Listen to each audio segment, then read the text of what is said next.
ای دار و ندار وطنت رفته به تاراج، برخیز برخیز که مانند تو غارت زده کس نیست، برخیز فریاد کن و داد خود از غارتگر و ظالم بستان، هرچند در این تنگ قفس جای نفس نیست.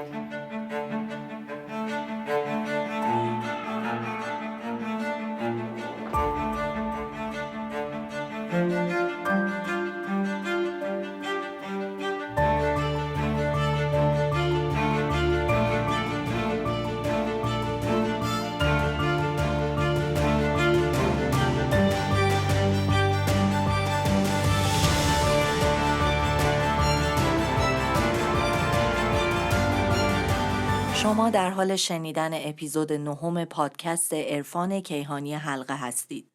سلام، من آوا هستم. به پادکست خودتون خوش اومدین. سلام، من حمایدین هستم و ما مفتخریم که برای قسمت 9 پادکست عرفان کیهانی حلقه در خدمت شما هستیم.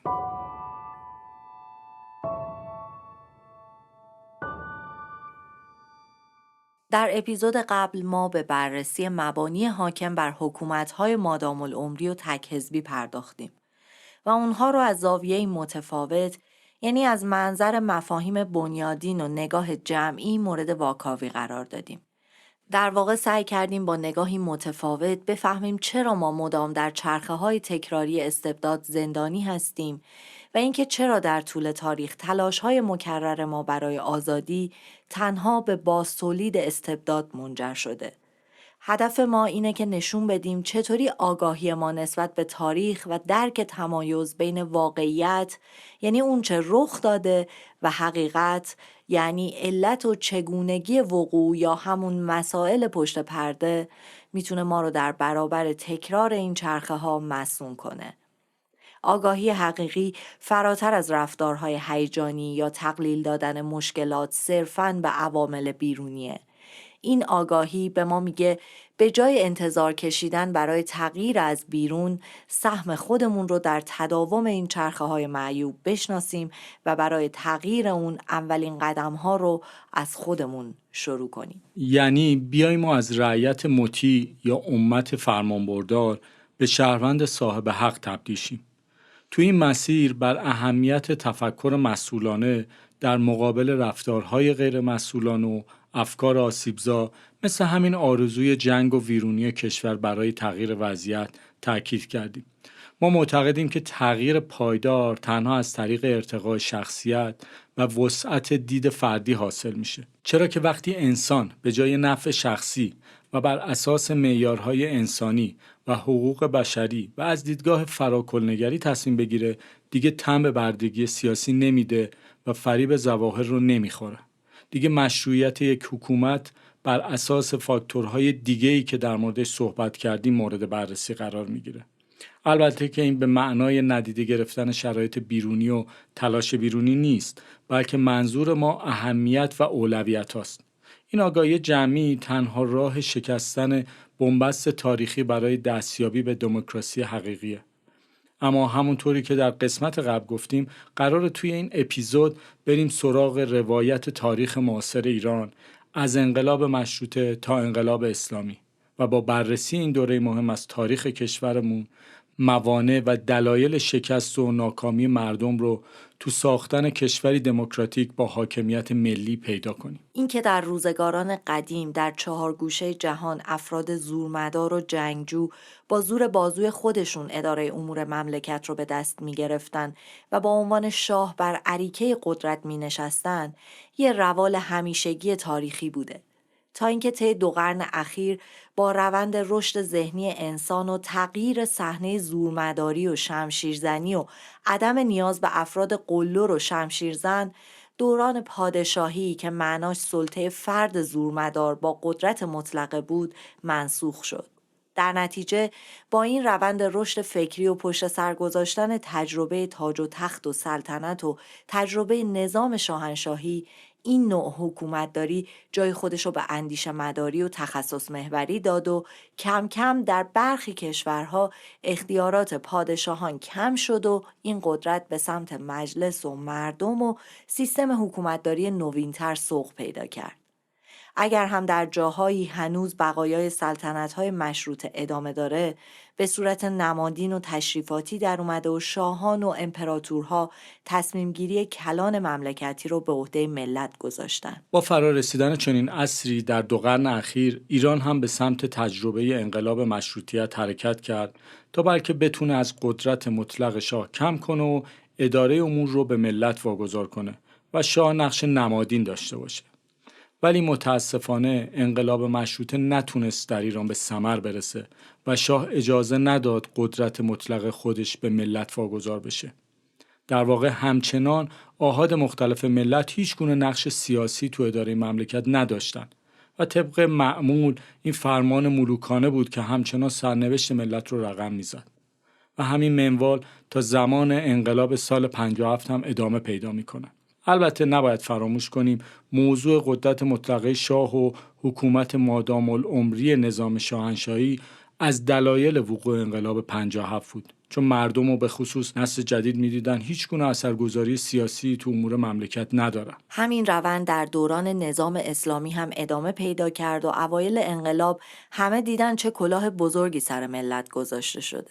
زمان رفراندوم و همه پرسی اعلام کردن جمهوری اسلامی با 98% آرا پیروز شده و با برگزاری رأیگیری بدون اینکه ملت بدونن چی انتخاب میکنن و به چی دارن رأی میدن، در پشت صحنه مشخص شد که ملت رو فریب دادن. و اینطوری شد که حکومت اسلامی مادام العمری رو به مردم تحمیل کردن. حکومتی که در اون همه چی تابع فرمان رهبریه و به همین وسیله نسل‌های بعد دوباره از حق مسلم خودشون و حیات سیاسی و حق انتخاب محروم میشن. سوال اینجاست که به غیر از تغییر اسم، بین نظام پادشاهی و سلطنت موروثی با نظام اسلامی که رهبر انتخابی داشته باشه چه فرقی وجود داره؟ در اصل هر دو اینا نسبت به مردم و آیندگان مرتکب خیانت و نقض حقوق مسلمشون میشن و تفاوتشون فقط در ظاهرشونه و اساساً در ماهیت فرقی با هم ندارن. حقیقت اینه که بررسی علل وقوع انقلاب سال 57 میتونه چراغی برای پیدا کردن راه درست آینده باشه. انقلاب 57 در واقع از انقلاب مشروطه شروع شد. یعنی زمانی که با رشد فکری جوامع بشری در اکثریت کشورهای دنیا به ویژه غرب که پیشگام حرکت‌های نوین و روشنفکرانه بود، مهار قدرت مطلقه شاه مورد توجه قرار می‌گیره. به طور مثال هم در آمریکا که کشوری تازه تأسیس بود و هم در بسیاری از نقاط دیگه دنیا جمهوریت و اداره پارلمانی جایی برای خودش باز کرده بود. به این شکل که در برخی نقاط دنیا که شاه و امپراتور به شدت سمبل باستانی داشتن به صورت مقامات تشریفاتی در اومدن و بعدها نقششون تو اداره امور مملکت کمرنگ شد. این ذهنیتی بود که به مرور و طی سالها در ذهن جمعی بشر نشسته بود و کشورها و مردم همواره بین حکومت‌ها و سلسله‌های پادشاهی مختلف دست به دست می‌شدن. حالا بماند که شاید به همین دلیل قدمت زیاد کشور ماست و اون تجربه پادشاهی مختلفه که تو باور برخی از ما رها شدن از ایده و تفکر سلطنت خیلی سخته. جالبه که حتی الان هم که کشور به ظاهر اسلامیه بر اساس همون الگوی سلطنتی داره اداره میشه. و همونطور که شماها در واقع که به این نتیجه رسیدید که رنسانس باید اتفاق بیفته، رنسانس معنی که همه چیز زیر رو به شما همه باورامون باید تغییر بکنه. هر چی که داریم نداریم یه بار باید ریستش کنیم. خب بذاریم کنار ببینیم حالا همه مسائل این ناخودآگاهی جمعی ما خب تو این چند هزار سال برای باورهای دیگه این چیز امروز چهره دنیا عوض شده. حالا البته از انقلاب صنعتی چهره دنیا عوض شده بود که اصلا یه تغییراتی رو به دنبال داشت.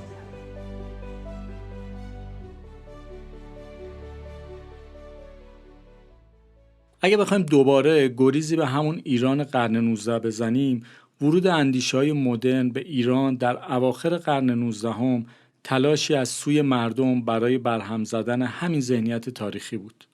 نسبتی که تو اون مردم همواره رعیت بودن و شاه مالک جان و مال اونها بود. مشروطه از اعتراض به همین انحصار قدرت شکل گرفت و تلاشی بود برای اون که حکومت به قانون مشروط بشه و انسان از تابع صرف به شهروند صاحب حق تبدیل بشه.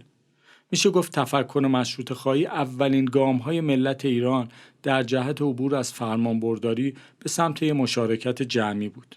این همون نقطه‌ایه که اندیشه مدرن با ساختار سنتی قدرت تو ایران وارد تنش شد و انقلاب مشروطه در ایران به عنوان یک حرکت مترقی برای گذار از قدرت مطلقه پادشاهی به سمت حاکمیت ملی و اندیشه مداری رفت تا بلکه بتونه از قدرت مطلق شاه کم کنه و اداره امور رو به ملت بسپاره. در مورد همین جامعه ایران اواخر دوره قاجار و پیش از استقرار دولت متمرکز بعدی که داریم درباره‌اش صحبت می‌کنیم، باید گفت این جامعه وارد فرایند تدریجی مواجهه با مدرنیته شده بود. این مواجهه یک پروژه یکپارچه دولتی نبوده و ربطی به دولت قاجار نداشته، بلکه مجموعه‌ای از تحولات اجتماعی، فکری و نهادی بوده که در پاسخ به فشارهای درونی و بیرونی جامعه شکل گرفته و به طور عمده از بطن خود جامعه بوده. از اصلاحات نظامی و اعزام دانشجو به اروپا در زمان عباس میرزا تا تأسیس دارالفنون در سال 1230 شمسی، از گسترش روزنامه‌نگاری مدرن از دهه 1210 تا آغاز آموزش نوین به دست چهره‌هایی چون میرزا حسن رشدیه، شواهد نشون میده جامعه ایران به تدریج در حال بازتعریف و مدرنسازی خودش بوده و حرکتش به سمتی بوده که بتونه هم با دانش روز و هم با دنیای مدرن اون روزگار پیوند برقرار کنه. شکلگیری مدارس نوین پسرونه و بعد دخترونه، گسترش تلگراف، واکسیناسیون، عکاسی، نقشه برداری شهری، تئاتر به سبک اروپایی و توسعه اولیه زیرساخت‌های شهری و تجاری، همگی در اواخر قاجار آغاز شده بودند و ماهیتشون خودجوش و اجتماعی بوده، نه فرمان محور و حکومتی. هرچند بسیاری از نهادهایی که بعدها در قالب دولت مدرن تثبیت شدند، از ثبت احوال و نظمیه گرفته تا بانک‌های اولیه، قانون اساسی، نظام کابینه و مفهوم شهرداری ریشه در تحولات قاجاری و مشروطه داشتند، اما هنوز پراکنده، ناپایدار و وابسته به نیروهای اجتماعی و نخبگان بودند. بنابراین اواخر قاجار رو هرچند نمیتونیم دوره مدرنیته تحقق یافته بدونیم، اما مرحله بسترسازی اجتماعی امکانهایی بود که بعدها مدرن سازی روی این بستر سوار شد. اینا رو گفتیم برای اینکه بدونیم اگر جامعه ایران به سمت مدرنیزاسیون حرکت کرده، صرفاً محصول دوره پهلوی اول نبوده و این فرایند از سالها پیش از حضور رضاشاه در ایران کلید خورده بوده. بله، و چه خوبه که هر پدیده ای رو صرفاً به صورت مجرد نبینیم، بلکه درستش اینه که بتونیم اون پدیده رو در بستر فرایندش و با در نظر گرفتن رویدادهای قبل و بعدش بررسی کنیم.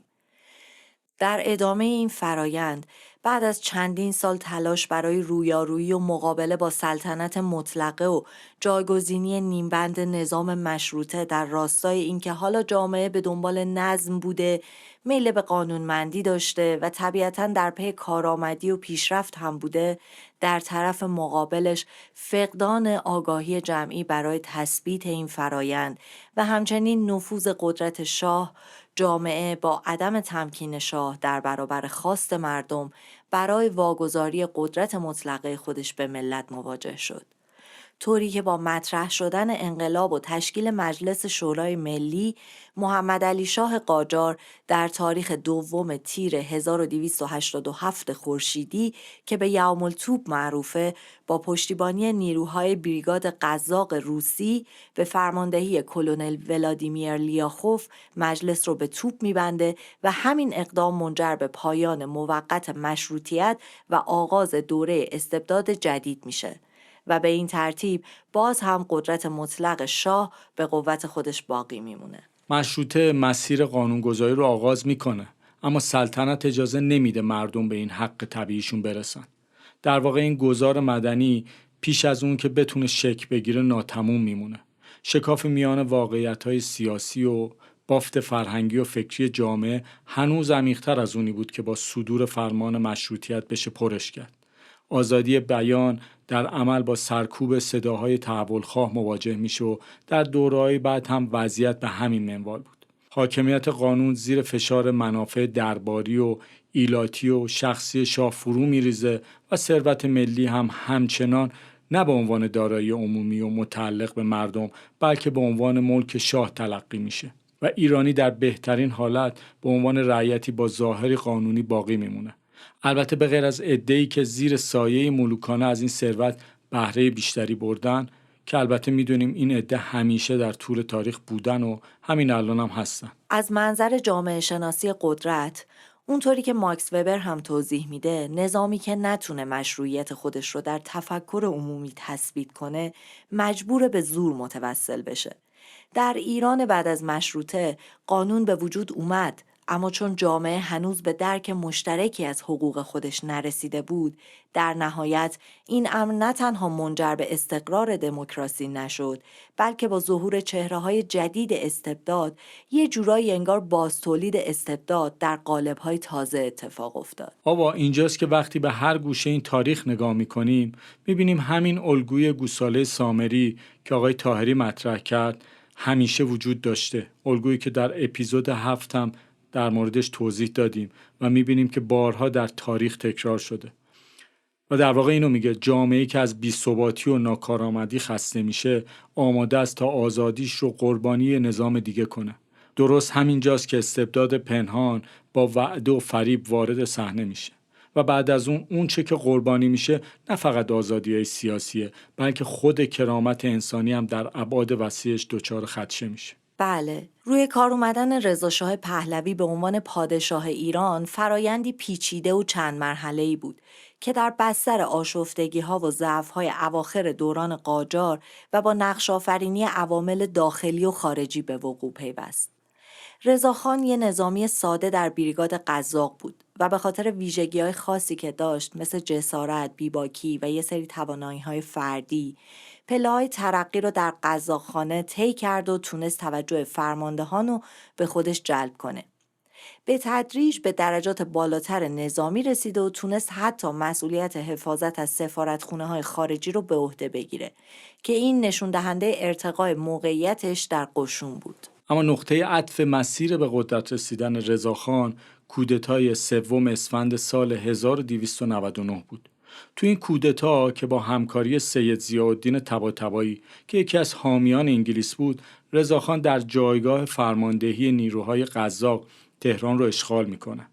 احمدشاه قاجار که آخرین پادشاه سلسله قاجار بود، مجبور میشه کودتاچیان رو به رسمیت بشناسه. در نتیجه سید ضیاءالدین به نخست وزیری منصوب میشه و رضاخان هم لقب سردار سپه میگیره و میشه وزیر جنگ. با افزایش نفوذ و قدرت رضاخان اون در نهایت به نخست وزیری میرسه. تو همین موقع ضعف و بی‌لیاقتی حکومت قاجار آشکارتر میشه و این سلسله در معرض فروپاشی قرار میگیره. رضاخان با حمایت نظامی و سیاسی زمینه رو برای پایان دادن حکومت قاجار فراهم میکنه.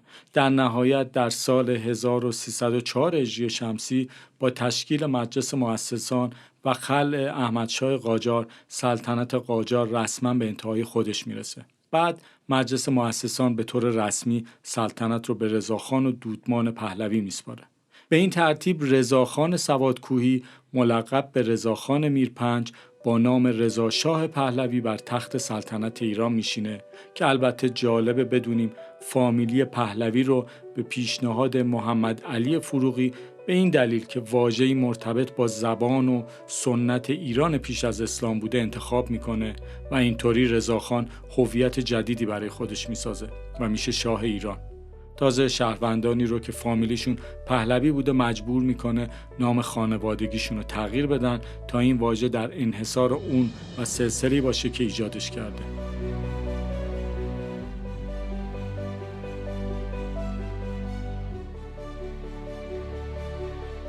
و اما در کنار خیانت‌های دربار و انحصار طلبان، آخرین تبر رو به ریشه انقلاب مشروطه سلطنت مطلقه رضاشاه میزنه. سلطنتی که به کمک کودتاچیان برپا میشه و به این وسیله اولین حرکت ترقی‌خواهانه مردم در تاریخ دوران معاصر شکست میخوره.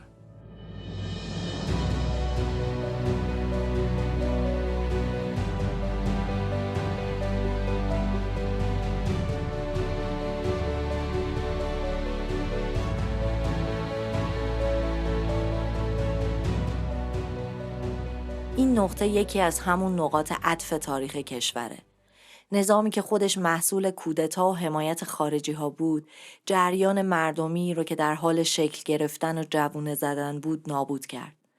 میشه گفت به طور خلاصه روی کار اومدن رضا شاه محصولی از ضعف درونی ایران، آشفتگی‌های سیاسی و اجتماعی اون روزگار، توانمندی‌های فردی رضاخان و البته حمایت‌های مستقیم و غیر مستقیم قدرت‌های خارجی به ویژه انگلستان بود. بعد از پایان جنگ جهانی دوم و مشخص شدن خیانت رضا شاه به انگلیس به خاطر چراغ سبزی که به آلمان‌ها نشون داد، رضا شاه با دستور انگلستان به جزیره موریس تبعید شد و مخالفت و مقاومتی هم از خودش نشون نداد. هرچند که اون با ساختن راه آهن سراسری ایران کمک شایانی به متفقین کرده بود، چون در جنگ جهانی دوم همین راه آهن بود که نقش حیاتی در انتقال کمک‌های نظامی متفقین از خلیج فارس به شوروی ایفا کرد و بر همین اساس هم بود که به پل پیروزی معروف شد. این در پاسخ به کسانیه که معتقدن رضا شاه با ساختن راهن سراسری به ایران خدمت کرده. در واقع این راهن برای منافع ملت ایران احداث نشده بود و منتقدین استدلال میکنن هدف احداث این مسیر خدمت به منافع متفقین بوده، نه منافع ملت ایران. هرچند که هزینه اونو ملت ایران پرداخت کرد. مسیر این راهن به این دلیل شمال به جنوب انتخاب شد که بتونن امکانی برای رسوندن کمک‌های نظامی از جنوب کشور به شوروی فراهم کنن. تازه این در حالیه که بعضی از کارشناسا و سیاستمدارا مثل خود دکتر مصدق معتقد بودن مسیر شرق به غرب در جهت اتصال به هند و اروپا از لحاظ تجاری میتونسته برای ایران سودمندتر باشه. مصدق که در اون زمان نماینده مجلس بود، یکی از سرسخت‌ترین منتقدای این طرح بود. ایشون معتقد بود مسیر شمال جنوب به جای اتصال شهرهای بزرگ و مراکز اقتصادی مهم مثل تبریز، اصفهان و شیراز بیشتر اهداف نظامی داره تا توسعه‌ای. مصدق پیشنهاد مسیر شرقی غربی از خراسان به خوزستان رو داد که ایران رو به شبکه‌های بین‌المللی وصل کنه، اما رضا شاه این ایده رو رد میکنه و میگه ما راهن رو برای خودمون میسازیم نه برای دیگران. ببینید برنامه‌های دوره رضا شاهی آیا همش مورد تأییدی از نظر فنی؟ بزرگترینش راهنه که از هیچ کجا به هیچ کجا کشیدن. حرفی که اون زمان همه میزدن، مصدقم یکیش میگفت راهن در ایران باید شرقی غربی باشه، برای اینکه ترانزیت داشته باشه، باید به اروپا وصل کنه. از بندر شابری مثلا به شهرسوار که این به استفاده تجاری نداره برای ما. و حرف دیگری که میزدن و فراموش شده و نمیگن اینه که قبل از اینکه رضا شاه بخواد این کارو بکنه، دولت انگلستان خودش پیشنهاد داده بود که من جای راهن میکشم به خرج خودم. چرا؟ به خاطر اینکه رقابت در آسیای مرکزی داشت با روسیه، یه راهن استراتژیک می‌خواست بکشه. خارجش حاضر بود بده. قبول نکردن. چرا؟ به خاطر اینکه راهن استراتژیک بکشید، شما به یه نوعی کشورتون رو بردید به طرف جنگ، صحنه جنگ بشه. هدفش کردید. سالها فقط ضرر رو میداد. به خاطر اینکه بار نمیتونست ببره، مسافر اونقدر نداشت. کم داشت و گفتم راهن ترانزیت که بقیه میگفتن شرق به غرب، اون نبود تو مملکت. این راهن راه مواصلاتی عمده بود برای رسوندن مهمات به شوروی. راهن اونجا بود، یعنی سوار شدی اینجا میذاری تو واگن، کنار دریا خزر روسا میبرن.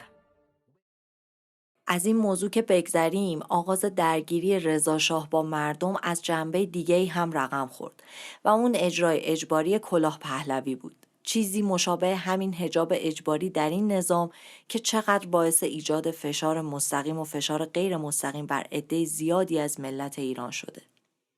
اجبار و تحت فشار گذاشتن افراد در بنیادی ترین حقوقشون مثل حق پوشش، در حقیقت کنترل شهروندان و محدود کردن آزادی‌ها برای اعمال فشار در جهت ایجاد سلطه و کنترل بیشتره و از اون طرف درگیر کردن ملت و صرف انرژی ذهنی اونا تا دیگه توان و انگیزه‌ای برای مطالبه حقوق پیشرفته ترشون نداشته باشن. یعنی اونقدر درگیر حق اولیه‌ای مثل حق پوشش بشن که حواسشون از غارت ثروت ملی و برده بودنشون پرت بشه. بله، در واقع اتفاقی که میفته اینه که اونقدر انرژی‌های ذهنی ملت صرف مسائل بدیهی و ابتدایی میشه که حتی نای این رو دیگه ندارن که بخوان به چیزهای مهمتر فکر کنن. در سال 1306 شمسی دولت رضاشاه دستوری صادر میکنه که بر اساس اون همه مردان ایرانی به جای کلاه‌های سنتی و عمامه‌ها باید کلاه گرد و لبه‌دار به نام کلاه پهلوی بر سر میذاشتن. این کلاه شبیه به کلاه نظامی‌های غربی و کلاه کپی فرانسوی بود. ابتدا این دستور به کارمندان دولتی و سپس به مدارس ابلاغ میشه. تو مرحله بعد در 4 دی ماه سال 1307 مجلس شورای ملی قانون لباس متحدالشکل یا همون یونیفرم رو تصویب میکنه. با تصویب این قانون مامورای شهربانی با جدیت بیشتری به اجرای اون میپردازن و متخلفان رو تا 7 روز حبس میکنن. تنها روحانیون و طلابن که با دریافت مجوز از دولت از این قانون مستثنا میشن. اجبار به پوشیدن کلاه پهلوی با مقاومت و نارضایتی گسترده‌ای بین مردم به ویژه در مناطق سنتی و روستاها مواجه شد. بسیاری این اقدام رو دخالت در حریم خصوصی و نقض سنت‌ها و هویت مذهبی خودشون میدونستن.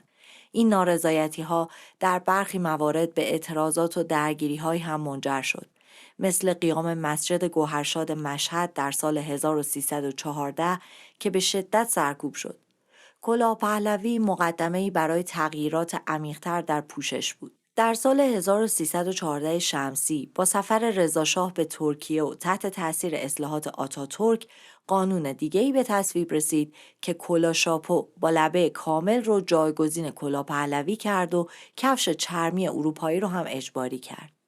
این تغییرات همراه دستور کشف حجاب زنان در همون سال بخش‌هایی از برنامه بزرگتر برای تغییر در فرهنگ ظاهری مردم ایران بود که باعث آغاز مقاومت منفی مردم به این تصمیم رضاشاه شد.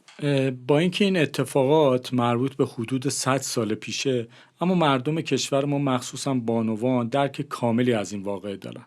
خب ما مشابه همین تجربه رو تو این 47 سال هم داشتیم و این نشون میده فرقی نداره شما با چه نوع حکومت مادام العمری مواجه باشید. اونا از تمام توانشون برای کنترل و به سلطه درآوردن ما استفاده میکنن. یکی با کلاه اجباری یا برداشتن حجاب و اون یکی با حجاب اجباریش. بماند. سرانجام با کناره‌گیری رضاشاه از سلطنت در سال 1320 شمسی و اشغال ایران توسط متفقین، قوانین مربوط به اجبار لباس هم از جمله کلاه پهلوی و شاپو لغو میشه و مردم بار دیگه تو انتخاب پوشششون آزاد میشن. در واقع شاید بشه گفت سنگینی تبعات فشار ناشی از حجاب اجباری که مردم تو این نظام تجربه کردن مشابهش رو در دوره رضاشاه هم تجربه کرده بودن. بالاخره رضاشاه پهلوی در 25 شهریور سال 1320 از سلطنت کناره‌گیری کرد و از طریق بندرعباس خاک ایران رو ترک کرد. در 5 مهر ماه 1320 با کشتی بندرا از بندرعباس به سمت بمبئی حرکت کرد. بعد هم به دستور دولت انگلستان در تاریخ 17 مهر 1320 با کشتی دیگه‌ای به نام برمه به جزیره موریس تبعید شد و حدود 5 ماه در جزیره موریس اقامت کرد. بعد از اون به ژوهانسبورگ در آفریقای جنوبی منتقل شد و در نهایت در 4 مرداد ماه 1323 درگذشت. ما یه آمریکایی که 2 بار به ایران سفر می‌کنه. یه بار زمان رضاشاه سفر می‌کنه، یه بار دقیقاً شهریور 20 سفر می‌کنه. برای سر و سامان دادن به اوضاع مالی دولت در سال 1301 آرتور میلسپو، مردی آمریکایی به سمت خزانه‌داری کل منصوب شد. مأموریت در واقع آرتور میلسپو این بوده که بیاد وضع اقتصادی زمان رضاشاه رو آنالیز کنه، درست کنه، بهش تحویل بده. آرتور میلسپو یه جمله نوشته، میگه ببین داریم راجع به یک مستشار مالی حرف میزنیم. مستشار مالی کلماتش بار معنایی داره، حرفش بار معنایی داره. میگه رضاشاه حقیقتاً ایران را دوشید و رفت. رضاشاه اومد و با اقتدار نظامی و به اصطلاح زور چکمه شروع به ساختن دولت مدرن به روش خودش کرد. اون یک کمپلکس نظامی اداری اراضی ساخت. ارتش نوین، بوروکراسی و نظام آموزشی رو شکل داد، اما با تضعیف ساختارهای سنتی، مثلا با سرکوب یا مهار ایلات و عشایر و اسکان اجباری اونها و محدود کردن قدرت روحانیت یا کنترل اصناف و بازار، پایه‌های نظام مدنی رو هم تضعیف کرد. و نکته مهم دیگه‌ای که پیشتر گفتیم این بود که رضا شاه در پایان سلطنتش به بزرگترین زمیندار ایران تبدیل شده بود. در واقع اون بسیاری از زمین‌های مرغوب رو غصب کرد و به نام خودش سند زد. اگه یادتون باشه تو اپیزودهای قبلی هم این رو گفتیم که موقعی که رضا شاه داشت از ایران میرفت چیزی حدود 4000 سند رو نتونست با خودش ببره. این یعنی دولت اون تونسته بود بر اراضی کشور دست درازی کنه. هرچند گزارش‌های مبنی بر این که این عدد خیلی بیشتر از ایناست هم وجود داره. دیکتاتوری حکومت اتوریتر با دست خارجی اومده. اولی که آمد خودش بود و حقوقش، موقعی که از مملکت رفت 30 یا 40 هزار ملک داشت، ده داشت در ایران. این تعداد یعنی روزی چند تا به اسم خودش کرده بود نمیدونم. در تحقیقات آقای مجد در بود که آقا این در حدود سال 1940 200 میلیون دلار پول نقد داشته و دنبال سرمایه گذاری بوده. این گزارش‌های وزارت خارجه امریکاست، خیلی جدیه و شوخی نداره. فقط هم خودش نبوده، امرای لشکر دوره رضا شاهی که مملکت رو براش آرام کردن، یعنی همه رو سرکوب کردن که فقط حرفون باشه، اونا هم سهمای خودشون بردن، از غارت، از املاک، از هزار چیز. خودش نفر اول بود با اون اشل. در مورد زمیناشون گفتن تقریبا به اندازه مساحت بلژیکه. این تقریبی، ولی چند ده هزار ملک این همه جا مطرح شد، در مجلس مطرح شد. در کنار اون مدرنیزاسیون انجام شد، اما پایه‌های فرهنگی و حقوق شهروندی نادیده گرفته شد. وقتی شما احزاب و نهادهای میانی رو تضعیف می‌کنی، نوعی خلأ سیاسی ایجاد میشه که در زمان بحران دیگه هیچ ضربه‌گیری برای حفظ سیستم وجود نداره. چیزی که در هر سه نظام پهلوی اول، پهلوی دوم و جمهوری اسلامی اتفاق افتاد. در شهریور ماه سال 1320 به دنبال شروع جنگ جهانی دوم متفقین ایران رو اشغال کردند. در واقع اینطور بود که سیاست‌های رضاشاه مبنی بر بی‌طرفی و تمایلش به آلمان نازی از یک طرف و نیاز متفقین به استفاده از مسیر ایران برای ارسال کمک به شوروی از طرف دیگه باعث اشغال ایران به دست متفقین، یعنی شوروی از شمال و بریتانیا از جنوب شد. و متاسفانه ایران یکی از کشورهایی بود که با وجود دور بودن از جبهه‌های جنگ آسیب بسیاری دید و تعداد زیادی از مردم به واسطه اشغال و قحطی به کام مرگ کشیده شدند. در واقع اشغال ایران به دست نیروهای خارجی و سرکوب مرگبار معترضانی که به کمبود مواد غذایی اعتراض داشتند و سیاست‌های بیرحمانه شوروی و انگلیس در کنترل و اشغال ایران کشورمون رو کم کم به سمت قحطی و بیماری برد. برخی منابع تعداد کشته ها رو از 3 الی 4 میلیون تا 7 الی 8 میلیون تخمین میزنن که این عدد چیزی در حدود 1/4 تا 1/2 جمعیت اون زمانه. کشتاری که از اون به عنوان هولوکاست ایرانی هم یاد میشه که این فاجعه هم به نحوی میراث حضور بیگانگان و از دوران تاریک کشورمون به شمار میره. بعد از تبعید رضاشاه، متفقین گزینه‌های مختلفی رو برای جانشینی بررسی کردند. از جمله بازگردوندن قاجارها یا حتی جمهوری. اما در نهایت با پیشنهاد محمد علی فروغی نخست وزیر وقت و موافقت متفقین، محمد رضا پهلوی که ولیعهد بود به سلطنت رسید و در 26 شهریور با حضور در مجلس شورای ملی برای حفظ اصول قانون اساسی و مشروطیت سوگند یاد کرد. آبا به نظرم بهتره که این روایت رو اینجا به پایان برسونیم و برای قسمت بعد بریم سراغ ماجرای تاریخی کودتای 28 مرداد که برای ایرانی‌ها یکی از سرنوشت سازترین رخدادهای تاریخیه و بعد از اون به بخشای بعدی تاریخ بپردازیم. روایت این اتفاق رو و همچنین گفتگو درباره نقش پهلوی دوم در تاریخ معاصر ایران و تأثیرات اون در زمان خودش و بعد از خودش رو بذاریم برای اپیزود بعد. مثل همیشه از اینکه شنونده ما بودید مفتخریم. تا اپیزود بعد خدا یار و نگهدارتون باشه. خوشحالیم که با ما بودید. به خدای بزرگ میسپاریمتون.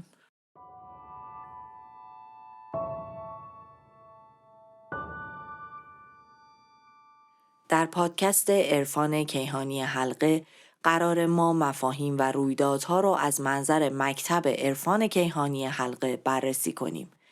عرفان به معنای شناخت از این دیدگاه فرایندیه که طی اون انسان به دانستگی‌هایی همراه با پردازش اطلاعات طبقه بندی شده در حوزه‌های گوناگون دسترسی پیدا می‌کنه. این مکتب موضوع معرفت پژوهی رو بر مبنای شناخت کیفی دنبال میکنه و در گام نخست به معرفی شعور، میدانهای شعوری و هوشمندی حاکم بر جهان میپردازه و البته نحوه ارتباط و اتصال به این هوشمندی رو هم بیان میکنه.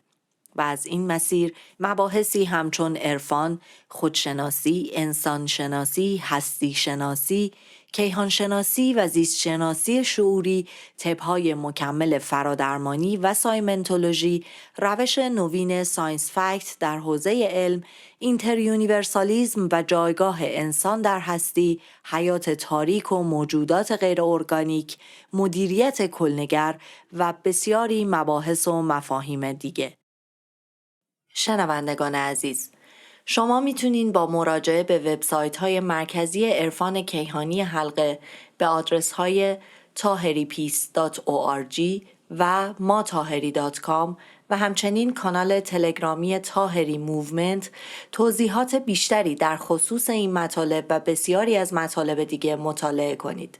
البته شما میتونید در پلتفرم های دیگه مثل اینستاگرام و توییتر صفحات رسمی استاد محمد علی طاهری رو جستجو و دنبال کنید.